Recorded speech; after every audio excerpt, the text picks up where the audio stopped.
Welcome to EPG Pathshala. My name is Ipshita Chanda and I teach comparative literature at the English and Foreign Languages University in Hyderabad. This is the paper on new literatures in English, and in this module we will be seeing how the theories and the study of masculinity has influenced and affected the study and writing of new literatures. This module aims to introduce the debates that unsettled the dominant one language, one literature norm of literary studies, to introduce the theoretical paradigms of masculinity studies to the readers and familiarize them with key facets of this study, to perceive the possibilities of exchange and debate that could emerge from an attempt to understand masculinity in the frame of new literatures, and to make the readers aware of the essentializing process that might ensue from such a theoretical undertaking, which has the potential to breed newer power structures instead of questioning them. In the introductory module of this course, we have considered the different aspects of newness on the basis of which new English literatures may be defined. Location, transmission and composition, and the voicing of hitherto silenced social identities were some of these aspects considered there. What binds this literary output together and forms the body of new literatures in English is, of course, the language. However, beneath this apparently simple unifying factor lies a much deeper and complex field of reasoning, classifying, theorizing, and debating, which deconstructs the possibility of one language, one literature. Masculinity studies emerged in the United States of America in the 1960s and 70s following the liberating ethos of the contemporary gay liberation movement, the civil rights movement, and the feminist movement. Beginning with the quest to interrogate the self and the hegemonic structures prevalent in the society and literary spaces, this sphere of study went on to explore the links and the moorings of this hegemony. Eventually, masculinity studies emerged as a strong critical tool to challenge the exclusive nature of contemporary literary standards and often normative acceptance of such exclusions.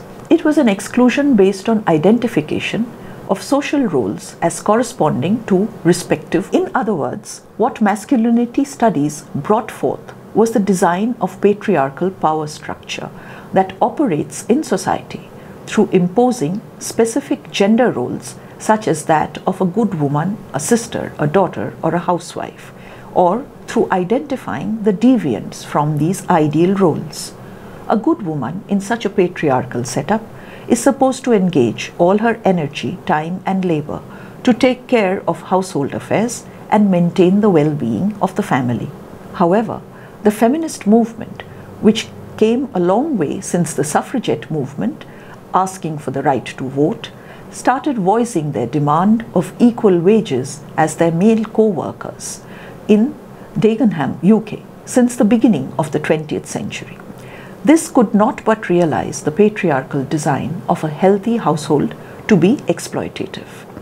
The arbitrary hierarchy of labor, such as outside the home and within the home, and all moral, religious justification of such a division, the rigidity and the hierarchization of labor crumbled in front of their challenge. Masculinity studies in a post-war world started taking stock of each and every such exploitative structure and threatened the long domesticated normativity. A second wave of this challenge was ushered in through the gay liberation movement. The patriarchal social structure, which was yet to accommodate the rising challenge of the feminist movement, was deprived of its normative gender ideals by the gay liberation movement. The age-old practice of denial, of shaming and branding other sexual identities by heteronormative vigilance was exposed and questioned. Masculinity studies questioned the contemporary heteronormative views of exclusion and the silencing of all identities based on assertions of non-normative sexual orientation. Masculinity studies posed unsettling questions to the normative and aligned itself in various degrees with the feminist voices, which questioned patriarchy and the hierarchy of genders.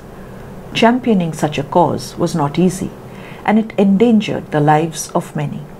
One of the contemporary leading voices, Harvey Milk, was assassinated in 1978. Sigmund Freud's 3 essays on the theory of sexuality and some psychic consequences of anatomical differences between the sexes, Simone de Beauvoir's The Second Sex, Kate Millett's Sexual Politics, Judith Butler's Gender Trouble, appeared and exposed the exploitative designs of heteronormativity through its patriarchal linkages, the exploitation of labor through the exclusive differential structures like race and gender. By documenting and analyzing the specific nature of a range of exploitations under patriarchal social laws, these publications resisted the onslaught of the conservationist masculine voices and also strengthened the voice of the excluded by providing them with a blueprint for their exploitation, taking their voices and demands to the far corners of the world.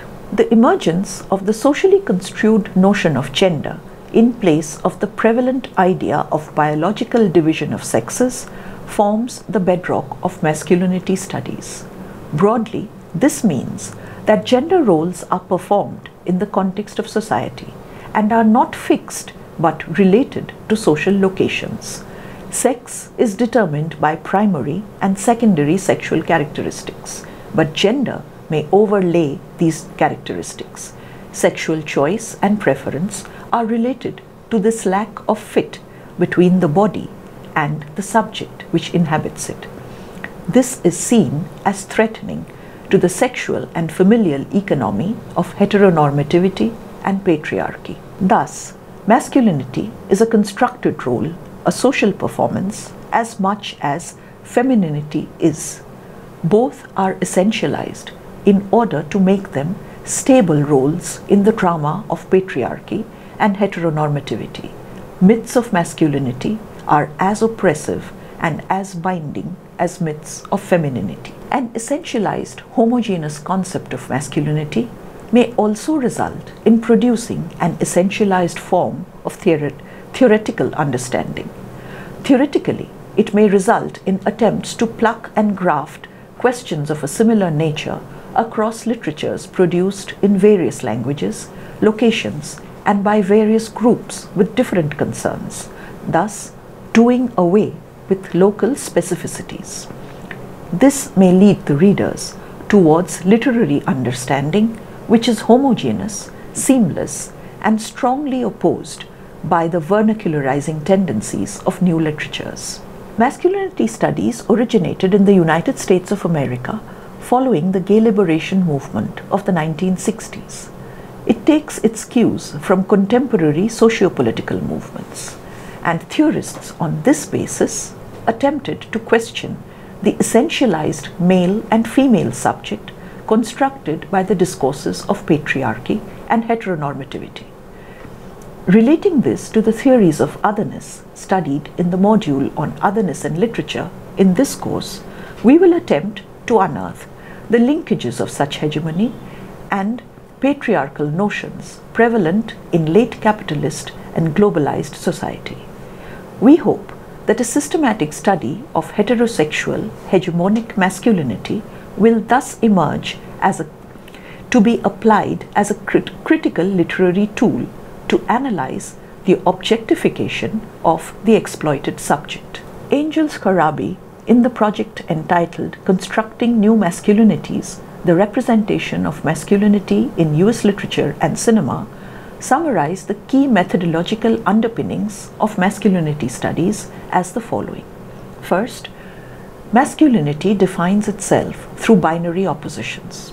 This theoretical position entails that being a man would mean not being a woman, an ethnic, or a queer. And further, definitions of manliness will ensue from an opposition to the definitions of a woman, an ethnic, or queer. Hegemonic masculinity reaffirms itself through rampant and normative application of sexism, racism, and homophobia. masculinity, since it works in a binary opposition to form its local frame of reference, is necessarily socially constructed. Therefore, it is possible to socially deconstruct various forms of masculinity as well as propose alternatives. The concept of masculinity, therefore, is not a fixed concept but a mobile one. At least its fixity is not ensured even by its hegemonic nature. To retain its hegemonic structure, patriarchy needs to articulate to itself socially constructed notions of difference, such as class, age, sexual orientation, ethnicity, and so on. Disciplines such as anthropology could expose the constituted nature of hegemonic masculinity by locating the range of cultural codes of masculinity across space and time. Masculinity studies, thus, based on the aforementioned methodological tools, presents the readers with a theoretical understanding of socially and historically located power structures and the modes of their domination. It further helps the reader to perceive such power structures which function by defining an other and engage that other in an exploitative, often violent relationship. The tendency to challenge the normative by unsettling the hegemonic codes places the theories of masculinity studies in opposition to the dominant power structure, creating a new subject position from which new literatures may emerge. As we have seen in the opening module of this course, that is New Literatures and English, questioning and complication of fixed gender identity is one of the themes that renders these literatures new. Whereas the history of evolution of masculinity studies tell us that ethnicity, class, or sexual orientation may be used to deconstruct the hegemonic power structure, literary works introduce us to existential conditions which result from living, enduring, and challenging the realities of class, caste, race, gender, and sexuality in society. These themes result not only from the consciousness of the artist, but also her awareness of the complexities of living in a milieu circumscribed by the politics of identity. It is no surprise then that masculinity studies provides the scholars of new literatures significant theoretical openings. Poetry coming from the northeastern part of India, for example, that of Temsula Au, whose Songs from Here and There and Songs from the Other Lives show us certain ideas of masculinity in a violent society. Voices emerging from the sections of Indian society which are depressed and discriminated against, such as Meena Kandaswamy's Touch or Nalini Jamila's The Autobiography of a Sex Worker, give themselves readily to be studied under the theoretical rubrics of masculinity studies. Temsula Au's poetry depicts the life under militancy and state oppression. In resisting state oppression, her subjects find solidarity within the society, but at the cost of what Au has called benevolent subordination. A masculine ideology pervades this condition. Patriarchal ideology finds expression even in the churches. For example, in Nagaland, one can find very few women reverends, and women are known as associate pastors, whereas the pastors are only men. Such patriarchal norms breed a culture where many men tend to protect women, not necessarily out of love, but because they consider women as weak and vulnerable. Temsula Au proposes to revolutionize this with a call for going against our own fathers, brothers, and uncles. In a poem called The Edge, she talks about the violence of intimate relations between men and women. But the bleary eyes and unsteady gait of the latecomer portend another stormy end to the day as he swaggers into his domain, demanding immediate attention from the one sitting on the precipice, usually in terror of this rogue protector and his malevolent maleness. But it'll be different tonight. So she sits still, ignoring the yells and threats, firm in her resolve never to submit again. My Lover Speaks of Rape by Meena Kandaswamy. They talk of everyday assault that turns blue, violet and black in high color symphony. Open eyes, open hands, his open, all clear soul. Blues blend to an unforgiving metropolitan black, and loneliness seems safer than a gentle night. In his arms, I return from the self-defense lessons. Mistrust is the black-belted, loose white mechanism of survival against this groping world, and I am a convert too. Yet, in the way of all life, he could try and take root as I resist and yield later, like the earth.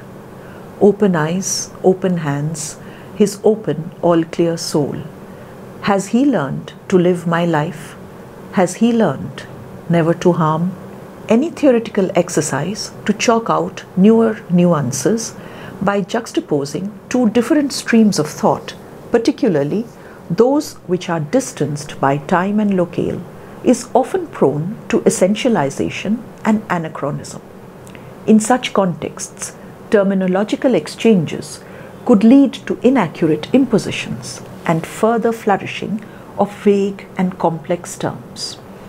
It is no wonder that in our contemporary criticism, we find many such terms. For instance, Brahmanical patriarchy, which we find in Uma Chakravarti's Gendering Caste. In her article conceptualizing Brahmanical patriarchy in early India, gender, caste, class, state, Chakravarti asserted caste hierarchy and gender hierarchy are the organizing principles of the Brahmanical social order and are closely interconnected.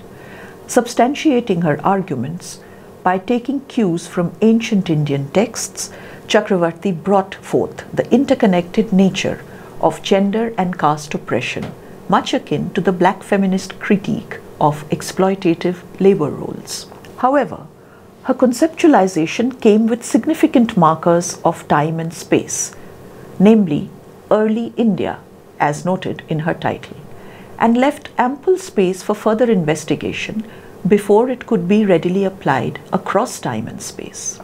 Unfortunately, the relentless application of the term without taking into consideration the historical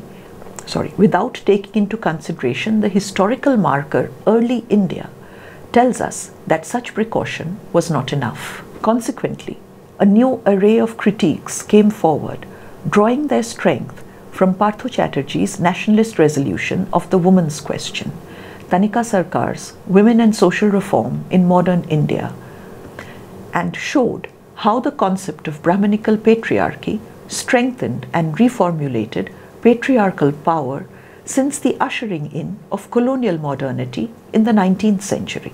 Tanika Sarkar argued that the reformulated patriarchy was premised on a discourse of rights and the judicial language of consent that was unavailable even to the colonized elites, pointing to the hidden power structures and the replication of older power structures. Such critique provided the scholars of new literatures and masculinity studies with a strong reminder regarding the risk of obsessing with terminology, its uses and abuses. New literatures, as its evolution testifies, have rendered the metropole-centric conception of English literature defunct. Canonical standards, generic patterns, even grammatical structures of metropolitan literature have been mimicked, as Homi Bhabha says, in the location of culture. New critical theories are an untiring attack against the set literary standard, negation and subversion of those standards by those whom the standards marginalized and silenced. In this context, if the study of new literatures has to be given to newer theoretical paradigms coming from the metropolis, such as masculinity studies, there will always remain a chance of creating new power structures to replace the old. Resisting hegemony by using the dominant parlance can be historically possible only through subversion and not by easy acceptance or exchange. New critical theory, spawned to read new literatures, must not replicate but rather analyze and assimilate only what may be applied locally. For example, Chandra Talpade Mohanty, in her article Under Western Eyes, Feminist Scholarship and Colonial Discourse, explains how subtly layered power structures can be even within a platform of solidarity. She argues assumptions of privilege and ethnocentric universality on the one hand, and inadequate self-consciousness about the effect of Western scholarship on the Third World in the context of a world system dominated by the West, on the other, characterize a sizable extent of Western feminist work on women in the so-called Third World. An analysis of sexual difference in the form of a cross-culturally singular, monolithic notion of patriarchy or male dominance leads to the construction of a similarly reductive and homogeneous notion of Third World difference, that stable, ahistoric something that apparently oppresses most, if not all, the women in these countries. If such power structures are not checked in their inception, it could lead to multiple replications of similar power structures. Therefore, studying new literatures using the tropes of masculinity studies would be a fruitful exercise only if these precautions are duly noted.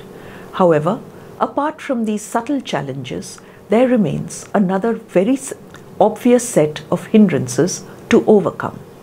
These are reflected by the question, how do we take care of the global versus local paradigms in such theoretical manipulation? One would expect masculinity studies to enrich our understanding of new literatures in English only when this challenge is met. A few steps towards methodological innovations. How do we do masculinity studies and new literatures together? The thematic tropes of masculinity studies can give us a clue in this regard.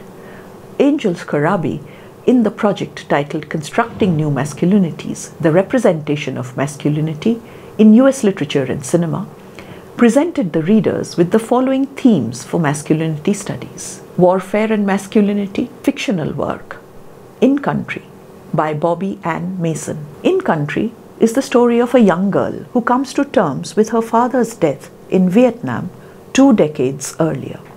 In the summer of 1984, the war in Vietnam came home to Sam Hughes, whose father was killed there before she was born. The soldier boy in the picture, that is her father, never changed, in a way that made him dependable, but he seemed so innocent. The novel captures the dilemma of a girl who finds herself torn apart by the innocence of her father's youthful picture and the gruesome stories of the Vietnam War and war crimes.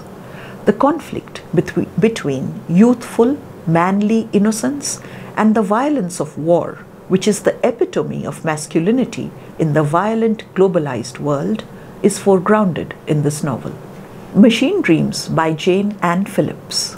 The subject of this novel is history and the passage of time, as mirrored in the fortunes of the Hampson family, whose own dissolution reflects the dislocations suffered by the United States of America in the wake of the 1960s and the war in Vietnam. Patriotism is represented by violent masculinity in the war. But after the end of the war, dislocation, the fading of relationships, and mistrust remain, as even family ties and old values are eroded, almost as a consequence of violent masculinity. The Remasculinization of America, Gender and the Vietnam War is a non-fictional work by Susan Jeffords. In this work, Jeffords argues that the popular representations of the Vietnam War, both during and after, demonstrate the pervasiveness of patriarchal values in the US. This work attempts to show the primacy of gender rather than class or race in defining social relations. The Color Purple is a fictional work by Alice Walker. in which ethnicity and masculinity are addressed. The color purple unlocks a number of extremely intimate emotional spheres of a colored household and portrays how layers of oppression look, talk, and express themselves within the everyday relation between the sisters, between parents and children. Alice Walker's poignant depiction of her subject's physical and mental numbness and rage documents the unpleasant and real forms of racist, sexist exploitation and its reflection upon everyday life in the US. Sena Jeter Naslan's Ahab's Wife rewrites Captain Ahab's character from Herman Melville's Moby Dick.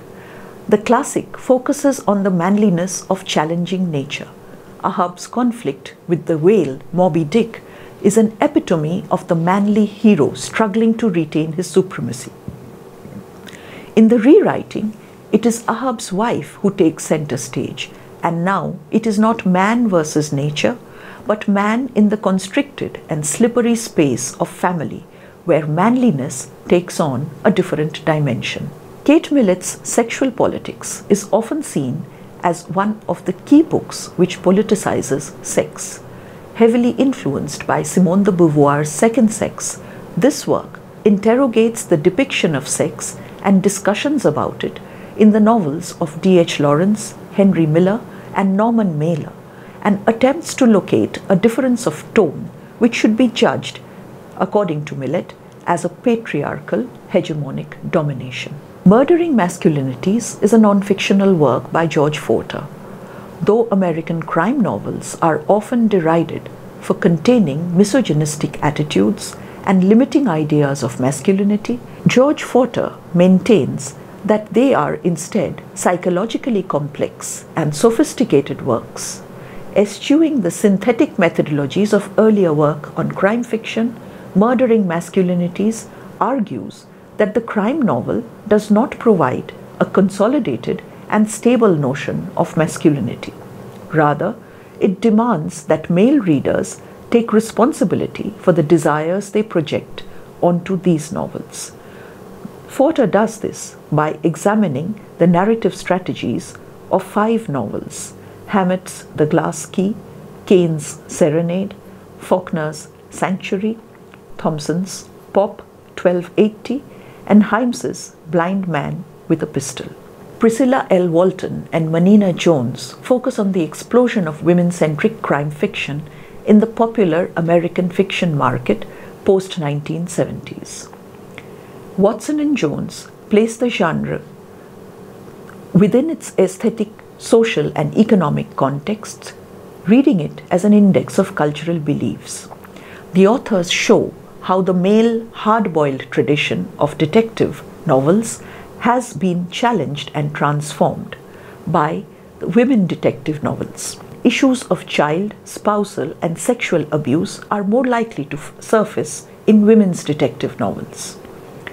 Though it is undoubtedly necessary for us to come up with similar thematic tropes, we need to look into their applicability as well. However, that is only possible once a thorough survey of similar nature is undertaken involving new literatures. In the Indian scenario, masculinity studies is in a nascent stage. The traditional and colonial ideas and influences of globalization and new media upon our notions of gender role, ideology, and performance are often brought to interesting conjunctions by both film and literature, and these offer exciting new areas of study. We will end with a series of books written about masculinities in India and South Asia by Indians and South Asians, and hope that they will prompt the student to explore this new area further. Reframing Masculinities, Narrating the Supportive Practices of Men, and Servitude and Sacrifice, Masculinity and Domestic Labor, both written by Radhika Chopra. Popular Masculine Cultures in India, a collection edited by Rohit Das Gupta and Stephen Baker. Sexual Sites, Seminal Attitudes, Sexualities, Masculinities and Culture in South Asia, edited by Sanjay Srivastava. South Asian Masculinities, Contexts of Change, Sites of Continuity, edited by Radhika Chopra and Carolyn and Filippo Osella. The student is encouraged to refer to these books and to the e-text and learn more in order to delve deeper into this emerging area. Thank you.